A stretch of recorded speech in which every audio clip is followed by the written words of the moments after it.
오늘은 17절까지만 우리가 살펴보도록 하겠는데요.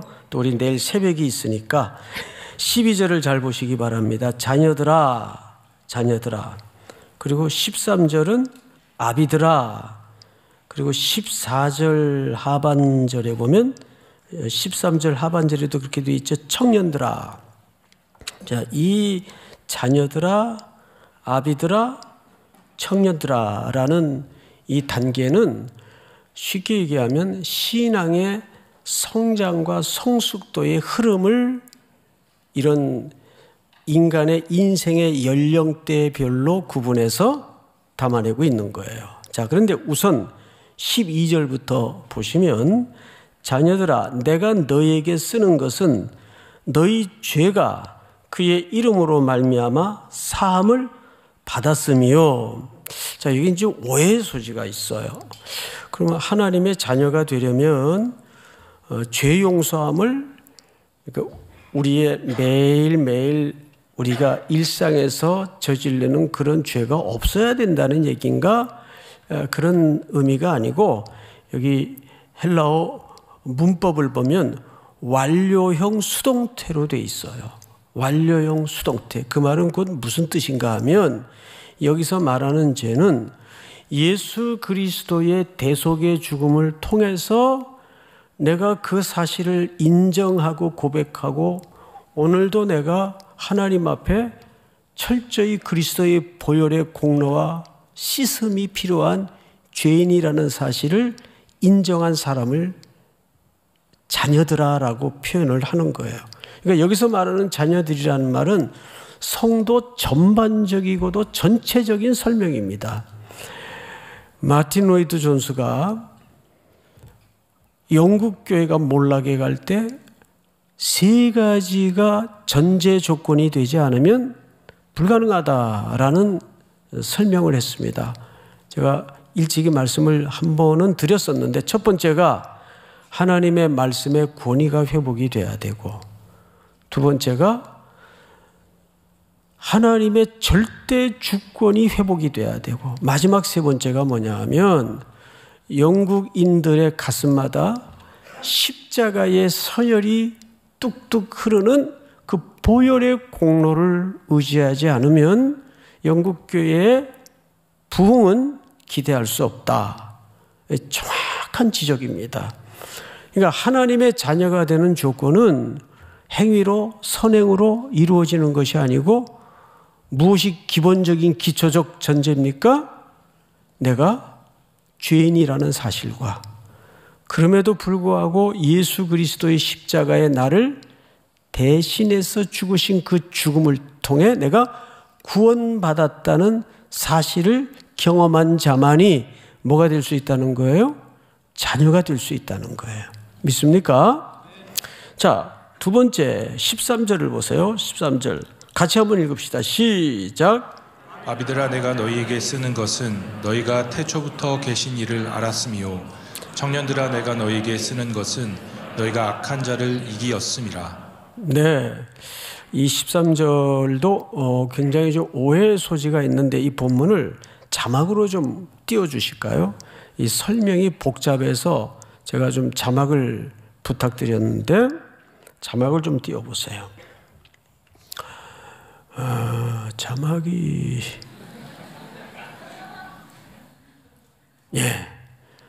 성숙한 차원의 아비란, 요한은 아비들을 설명할 때 태초부터 계신 이를 알았다고 말함으로써, 이 본문에도 태초부터라는 표현이 있죠? 태초부터 계신 이를 알았다고 말함으로써 아비들이 태초부터 하나님과 계신 말씀이 그리스도이며 구원자라는 비밀을 깨달았다는 것을 나타낸다. 그런 자가 뭘로 불릴 수 있다는 거죠? 아비로 불리울 수 있다는 거예요. 다음 페이지를 넘겨주세요. 그리스 로마 시대에는 아비들이라는 표현은 지혜를 가진 자들이라는 의미입니다. 무슨 말인지 알겠죠? 오늘 우리가 생각하는 생물학적인 아비를 얘기하는 게 아니고 지혜를 가진 자들이라는 뜻이에요. 다음 페이지를 넘겨주세요. 지혜를 가진 성숙한 아비가 되려면 오랜 시간에 걸쳐 경험과 배움이 쌓여야 한다. 그러니까 다시 1페이지로 넘겨보면 이 전 과정이 포함된 설명입니다. 요한은 아비들을 설명할 때 여기서부터 잘 이해하셔야 됩니다. 태초부터 계신 이를 알았다고 말해요. 그럼 태초부터 계신 이가 누구죠? 그리스도를 얘기하는 거예요. 아비들이 태초부터 하나님과 계신 말씀이 그리스도이며 구원자라는 비밀을 깨달았다는 것을 나타낸다. 근데 이걸 지혜라고 얘기합니다. 근데 이 지혜는 우리가 스타디에서 깨달아지는 지혜입니까? 하나님이 계시의 영을 통해서 우리에게 열어주는 지혜입니까? 열어주는 지혜란 말이에요. 그 계시의 은혜를 통해서 우리의 지혜가 맹아적 상태에 있었는데 눈이 떠져서 생명이 들어오고 열어지면 그 생명이 심어져서 그 생명이 살아있는 생명이라면 정체되어 있겠습니까? 그 영혼 속에서 자라겠습니까? 당연히 자라죠. 그렇게 성숙하고 자라는 사람이 지혜자라고 불리울 수 있고 또 다른 표현으로는 아비들이라고 표현할 수 있는 거예요. 그러니까 우리가 12절에서 자녀가 됐어요. 자녀가 됐으면 그 자녀가 자라지도 않고 성장도 안 하고 머물러 있다면 부모로서 속 터지죠. 그 자녀는 성장을 해야 돼요. 말씀으로 그 말씀을 실천하는 것으로 성장을 해야 됩니다. 그래서 성경에서는 참 진리라고 할 때는 어떤 나만이 알아듣고 나만이 깨닫는 이데아적 세계를 얘기하는 게 아니고 전해진 하나님의 말씀이 생명이 그 속에 들어가서 그것이 순종과 실천과 실행을 통해서 내 안에서 그 말씀이 결과가 나타나고 열매가 맺는 거예요. 그런데 문제는 성도들 가운데 세월이 그렇게 오래 흐르고 지났는데도 불구하고 생각이 안 달라지고 언어가 바뀌지 않고 성격이 바뀌지 않는 사람들이 있단 말이에요. 이게 우리 그리스도인들 가운데 참 많아요. 좀 제발 그러지 말라 그러면 이구동성으로 뭐라 그러냐면 난 원래 그래 이런단 말이에요. 그럼 뒤집어 얘기하면 그것은 내 안에 그 생명이 가짜 생명일 수도 있다는 위험성이 있다는 거예요. 그 생명이 들어가서 생명이 씨가 되어 그 안에 천착이 되고 말씀으로 자라난다면 원래 그래가 어디 있어요. 바꾸고 달라져야죠. 적어도 맞습니다. 제가 그래서 오늘도 주님의 긍휼과 자비가 필요한 존재일 수밖에 없습니다. 이렇게 겸허한 태도로라도 우리가 익어져야 된다는 얘기예요. 그래서 성숙으로 나아가는 씨름이 매일매일 우리 속에 있어야 됩니다. 그래서 항상 기독 청년들과 성도들은 늘 가슴 한복판에 3가지 질문이 있어야 됩니다. 3가지 질문. 첫 번째, 무엇이 영원한가? 항상 수많은 일들과 사연을 부닥치면서 무엇이 영원할까? 이 질문이 있어야 돼요. 두 번째는 무엇이 재미가 있을까가 아니라 무엇이 의미가 있을까? 이게 두 번째 질문이어야 됩니다. 마지막 3번째 질문은 무엇이 새로운가? 이 질문에 대한 대답은 이제 마무리할 때 따로 성경 본문을 들춰가면서 보도록 하겠습니다. 3가지 질문 기억하세요. 첫째, 무엇이 영원한가? 두 번째, 무엇이 재미가 있는가가 아니에요. 무엇이 의미가 있는가? 마지막 3번째, 무엇이 새로운가? 이것이 늘 우리 기독교인들은 가슴에 담고 그것은 모든 삶의 영역에 물어야 될 대화이기도 하죠. 오늘 일부 예배 드리려고 엘리베이터를 탔는데 키가 이렇게 굉장히 크더라고요.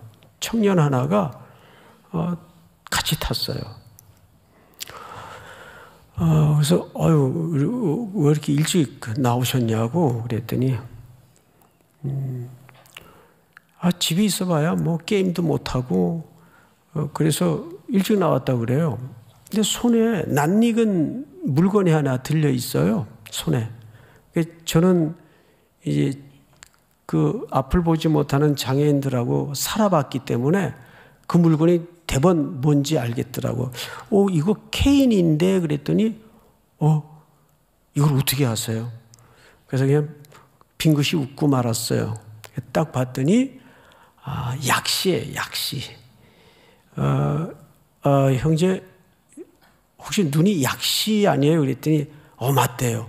그런 표현도 아세요? 알죠. 예. 그래서 사정을 물어봤더니 우리 교회 나온 지 3일째예요. 3일째. 예. 이거 뭐 이제 최근에 나온 거죠. 등록을 했는지 안 했는지는 물어보질 않았어요. 3일째인데 그냥 우스갯소리처럼 그렇게 얘기를 하더라고요.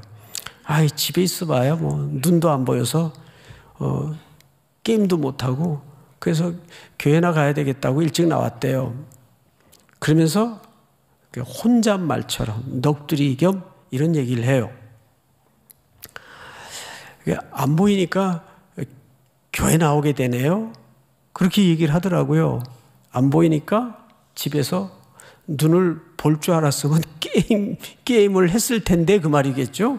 안 보이니까 교회 나오게 되네요.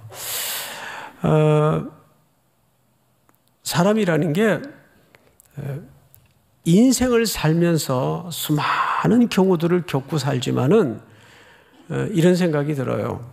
저도 마찬가지고 어떤 때는 참 불편한 일도 생기고 어떤 때는 속상한 일도 생기고 피하고 싶은 일도 생기지만 그런 걸 깔끔하게 비껴가면서 살 사람이 여기 누가 앉아 있어요? 아무도 없어요.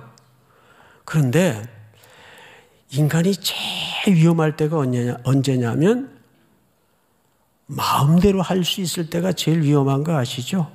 예, 마음대로 할 수 있을 때가 인간은 죄성을 가졌기 때문에 본성상 그때가 위기입니다. 그런데 어떤 의미에서는 아무것도 할 수 없을 때가 돌아서서 지나고 보면 내가 그때 이것도 할 수 없었고 저것도 할 수 없었을 때 그때가 참 다행이었구나. 그때가 축복이었구나. 내 걸음 내 발이 있다고 해서 마음대로 다니고 마음대로 할 수 있어서 마음대로 하고 살았다면 내가 지금 어디쯤 가 있을까? 지옥 아루목. 예? 아루목이라는 표현 아세요? 지옥 아루목에 가 있겠지. 그런 생각을 많이 해요. 그래도 하나님께서 불쌍해가지고 목덜미 딱 잡아서 넌 목사해라. 영광스러운 직책이지만 저는 이렇게 목사할 제목감이 안 돼요. 이건 겸손을 떠는 게 아니라 여러분보다 제가 저를 잘 알잖아요. 저는 정말 목사 제목감이 안 돼요. 근데 강권적으로 목덜미 하나님이 붙잡아서 너는 목회해라. 이래가지고 발목 잡혀 있는 게 은혜예요. 안 그랬으면 한창 교만 떨고 돌아다녔을 것 같아요. 저 잘난 줄 알고. 그러니까 우리가 인생을 특별히 청년의 시절에 할 수 있는 일보다는 의외로 자기가 할 수 없는 영역이 훨씬 많습니다. 이제 나이가 들면 이것도 해보고 싶고 저것도 해보고 싶은 여유와 시간이 생기지만 그때는 힘 빠져서 못해요. 이게 모든 게 이렇게 조화롭게 되어 있습니다. 제가 미국에 잠깐 이제 살면서 잊을 수 없는 분이 한 분 계세요.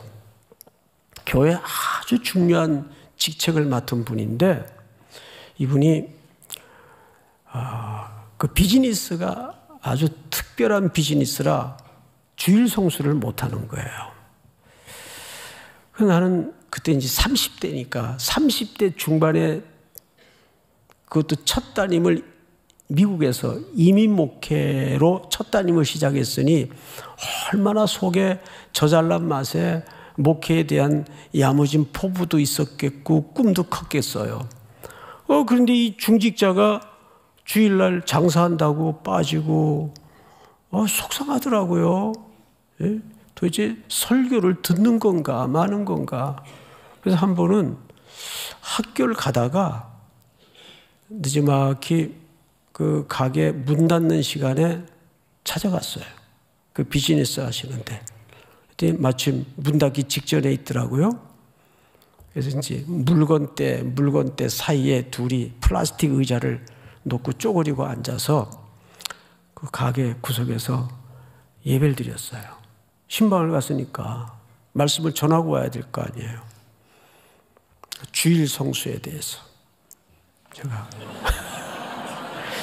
그러니까 지금 같으면 그렇게 못하지. 지금 같으면 그렇게 못하는데 이게 철이 없으니까 그 사람은 또 얼마나 불편하고 속상했겠어요. 근데 그때 여러분 같은 나이니까 뭐 균형도 없고 그냥 쪼그리고 앉아가지고 주일 성수의 의미에 대해서 막 출애굽기 창세기 왔다 갔다 하면서 장난 아니게 퍼부었어요. 주일 성수 하시라고. 그랬더니 얼굴이 뻘개지다가 그리 좀 얼굴이 이렇게 커요. 얼굴이 뻘개지다가 막 흑빛으로 변하시더니 목사님 알겠습니다. 그리고 돌아왔어요. 이번 주일날은 나오시려나 그랬더니 못 나오셨어요. 근데 주중에 낮 시간인데 저 교회 이렇게 혼자 외로이 근무를 하고 있는데 누가 문을 두들겨요. 벨소리가 나요. 하도 험한 동네라 교회 문을 항상 잠그고 있었습니다. 위험할 수도 있으니까. 그래서 커튼을 이렇게 젖혀가지고 봤더니 그분이에요. 얼른 문을 따면서 낮 시간에 웬일이세요? 그랬더니 목사님 다녀가고 나셔서 저 가게 접었습니다 그래요. 그래서 제가 충격을 받았어요. 어떡하시려고요? 그 연세가 꽤 드신 분인데 정말이에요? 그랬더니 정말이래요. 막 부담이 되는데 이건 또 내가 먹여 살려야 되는 건 아닌가. 별 생각이 순식간에 스쳐 지나가는 거예요. 그거 어떡하시려고요? 그랬더니 목사님 지금 저 어디 좀 면접 보고 오는 길입니다. 그 이분도 그게 늘 마음에 평소에 걸려 있었던 거예요. 근데 이걸 접어야 되나 말아야 되나. 그분은 또 삶과 생계가 있는데 얼마나 고뇌가 컸겠습니까? 말은 못해도. 그런데 새파란 아들뻘 되는 목사가 학교 가다가 말고 와가지고 허름한 가방 하나 들고 그 가게 그 판때기 끝에 둘이 쭈그리고 앉아가지고 그리고 예배를 드리고 갔으니 얼마나 이분은 또 나름 충격이었겠어요. 그리고 며칠 기도를 하신 거예요. 그리고 그 가게를 다른 분한테 내놨어요. 접었더라고요. 진짜. 지금 자기가 어딜 다녀오냐 하면 이 나이에 누가 받아줄까 기대도 안 했는데 자동차 딜러 면접을 보고 왔는데 목사님 합격했어요 그래요. 기도 좀 해주세요. 제가 그분을 안고 많이 울었어요. 얼마나 힘들었을까. 제가 나이가 지금 생각하면 한 40대만 됐어도 그렇게는 못했을 것 같아요. 그러면서 이분이 그때부터 신앙생활이 완전히 그리스도께 집중하기 시작하는데 제가 교회를 이제 사임하고 한국에 귀국한다 하니까 교인들이 너무 상처가 커가지고 공항에 교인들이 속상해서 안 나왔어요.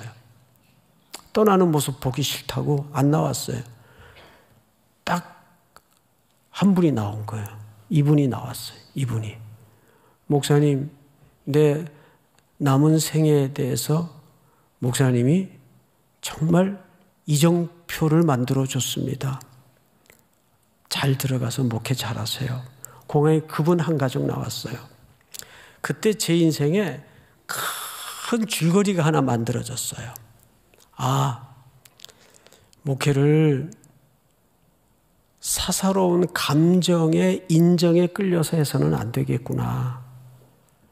힘들어도 상대도 거북스러워도 살아있는 하나님의 말씀으로 양육할 때 그분을 살리는 길이구나. 맞습니까? 틀립니까? 맞습니다. 오늘 요한 1서에서 참 진리라고 할 때는, 참 빛이라고 할 때는 그 들은 말씀이 내 안에서 살아 움직이고 실행되어지고 순종되어졌을 때, 여러분, 창세 전부터 빛으로 존재하시고 말씀으로 존재하신 분이 누굽니까? 그리스도예요. 믿습니까? 그리스도는 창조주십니다. 그런데 그분의 빛을 따라가면 그분 자체가 빛이기 때문에 가는 길에 걸림돌이 있어도 피해갈 수 있을까요? 없을까요? 피해갈 수 있죠. 그런데 그리스도라는 조명의 빛이 꺼트려지거나 꺼진 채 길을 걸어가면 어떻게 걸어가는 격이 되죠? 여러분, 아무 불빛 없는데 한번 길을 가보세요. 잔돌에도 휘딱휘딱 휘청거리고 넘어지고 비틀거리고 고달파지는 거예요. 참 이게 담백하고 아주 순전한 말씀인데 간단해요. 우리가 인생길이라는 수많은 걸림돌과 이 거리낌이라는 표현이 여기 있어요. 몇 절을 보시냐면, 자, 거리낌이라는 말을 찾아보십시다. 몇 절입니까? 몇 절이에요?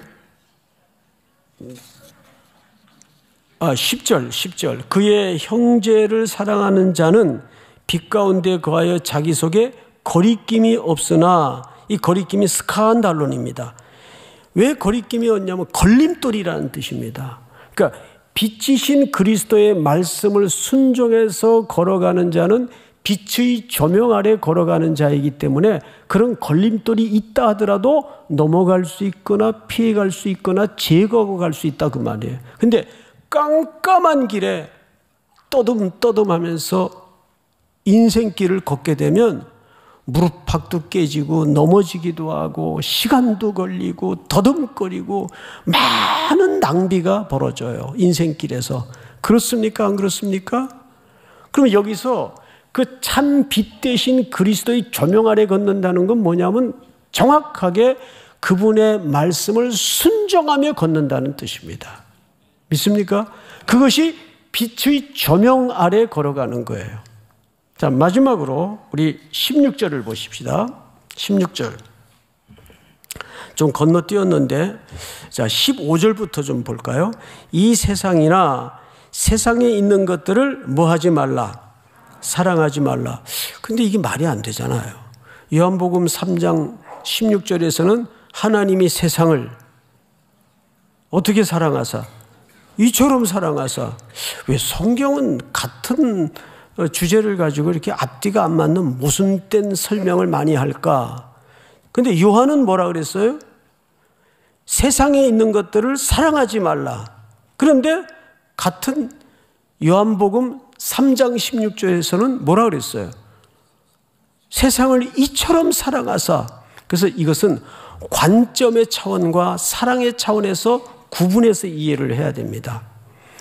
요한이 여기서 말하는 세상을 사랑하지 말라라는 말은 세상의 죄를 즐기고 나누려는 관점에서 세상을 사랑하지 말라는 뜻이에요. 그러면 요한복음 3장 16절에서 하나님이 세상을 이처럼 사랑하사라는 말은 무슨 의미일까요? 이것은 구원론적 질서에서 우리는 회교권에 가서 중동 사람들을 만나도 사랑해야 돼요? 안 해야 돼요? 사랑해야죠. 어떤 관점에서? 구원론적 관점에서. 구원의 시각 속에서 그 모든 대상들은 사랑의 대상이어야 합니다. 그러나 오늘 요한 1서에서 말한 세상을 사랑하지 말라는 말은 타락과 악이 근본으로 기초한 이 세상의 유혹과 질서를 나누려는 그 즐거움을 즐기려는 차원에서는 세상을 사랑하지 말아야 된다는 얘기예요. 그러니까 구분해서 관점과 사랑의 차원에서 이중적으로 생각을 새롭게 가져야 됩니다. 그러니까 우리가 이 딜레마에 늘 고민이 많아요. 현실적으로. 자, 17절을 전체가 한번 같이 읽어볼까요? 시작. 이 세상도 그 정욕도 지나가되 오직 하나님의 뜻을 행하는 자는 영원히 거하느니라. 자, 아까 우리가 물었던 질문이 세 가지였어요. 첫째는 무엇이 영원한가? 두 번째는 무엇이 의미가 있는가? 세 번째는 무엇이 새로운가? 이 세 가지 질문이 있었는데 그 첫 번째 꼭지인 무엇이 영원한가? 우리가 헌금을 할 때도 어떤 봉사를 할 때도 이 세 가지 질문은 반드시 필요한데 우리는 어디에다가 인생을 베팅해야 될까요? 걸어야 될까요? 어디에다가? 영원한 것에, 쇠하지 않고 영원한 것에 인생을 걸어야 돼요. 그러려면 그 영원한 것이 뭔가, 어느 것이 주종목인가를 알아야 돼요. 예? 주식시장의 용어로 치자면 어느 것이 확실한 종목인가를 알아야 되겠죠. 첫째, 히브리서를 좀 띄워주세요. 히브리서. 예수 그리스도는 어제나 오늘이나 영원토록 뭐 하신 분이시죠? 동일하신 분이세요. 영원한 것 세 가지입니다. 첫째, 예수 그리스도가 영원하십니다. 믿습니까? 자, 마태복음 좀 띄워주세요. 24장. 천지는 없어질지언정 내 말은 없어지지 아니하니라. 믿습니까? 내 말은 없어지지 아니하니라. 예수 그리스도의 말씀은 아무리 시대가 변하고 지내도 반드시 성취되신다는 뜻입니다. 마지막 영원한 거 요한일서 2장 17절 다시 한번 시작. 이 세상도 그 정욕도 지나가되 오직 하나님의 뜻을 행하는 자는 영원히 거하느니라. 이 영원한 세 가지를 다시 한번 단단히 붙잡고 내일부터 3주 동안 달립시다. 한 해를 전출로 마감할 수 있는 은혜가 있기를 주의 이름으로 축복합니다. 최고의 충성으로 그리스도를 쫓는 복이 있기를 바랍니다. 다 일어났습니다.